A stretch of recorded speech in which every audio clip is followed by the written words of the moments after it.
August నెలలో pension పెంచిస్తావా? చేత కాకపోతే రాజీనామా చేసి ఇంటికాడ కూర్చుంటావా? తెలుసుకోవడమే మనం అందరం కర్తవ్యం.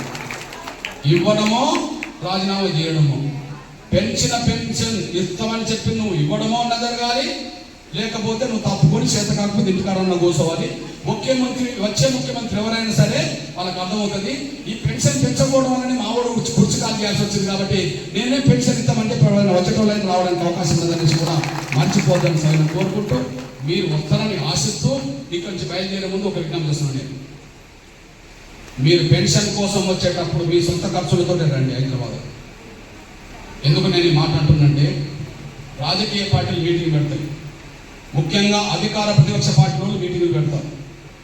వాళ్ళ మీటింగ్లు సక్సెస్ కావాలన్నా, వాళ్ళు ఓట్లు వేయించుకోవాలన్నా మీకు డబ్బులు పంపుతారు. వాళ్ళ బహిరంగ సభలో విజయం కావాలంటే, వాళ్ళు వెనుక జనం ఉన్నారని నిరూపించుకోవాలనుకుంటే, టిక్కెట్ల కోసమైనా లేదా పలుకుబడి కోసమైనా లేదా గెలవడం కోసమైనా సరే వాళ్ళు సభలు పెట్టుకుంటారు. వాళ్ళు సభలు పెట్టుకుంటే జనాన్ని రప్పించుకోవడానికి డబ్బులు ఇచ్చి తీసుకెళ్తారు కదా. డబ్బులే కాదు, వాళ్ళే సొంత వాహనాలు పంపి తీసుకెళ్తుంది కదా. వాహనాలే కాదు, భోజనాలు పెడుతుంది కదా. భోజనాలే కాదు, బిర్యానీ ప్యాకెట్ పెడుతుంది కదా. ఇంకా తాగే బ్యాచ్ మన వాళ్ళు ఉంటే వాళ్ళకు కొంత తాగబెట్టి తీసుకెళ్తుంది కదా.